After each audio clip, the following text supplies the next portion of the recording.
This panther is angry, a sign of the stress and frustration that wild animals suffer in captivity due to utter boredom. Endless pacing is another. In this Parisian zoo, the world's second oldest, they're now giving the beasts unusual toys like this cabbage and hiding bits of meat to make life a little more challenging.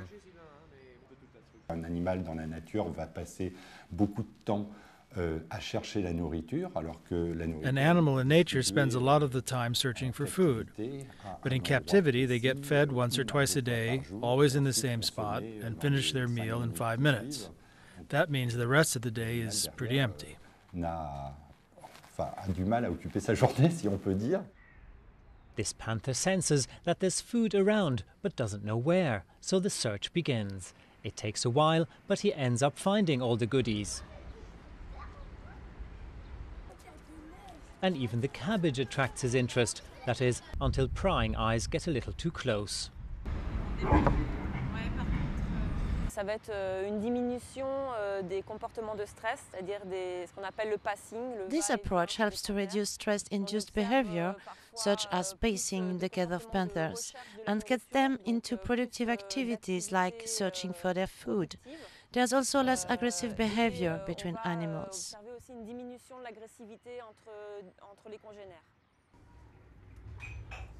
Here they're preparing cereals for orangutans. This plate will be locked into a container with holes representing an anthill. The primates have learned to strip off the bamboo leaves and poke at the food with the stems, just as they would in nature. Most species here are endangered. The keepers hope to hone their survival skills and stimulate their will to reproduce. For some, it takes just a little effort, like hiding grains in pineapple tops. Others, like this macaw, require more of a challenge. To get to the walnut, he needs to unbolt the box. The macaw has been feeling lonely since losing his mate a year ago. This kind of task keeps him busy. He has to work for his food, solve real problems. It takes time to open the box, and that stimulates his intelligence and keeps boredom at bay. If macaws are bored, they get sick. It's certainly not like real nature, but this zoo's keepers hope one day to release these species back into the wild.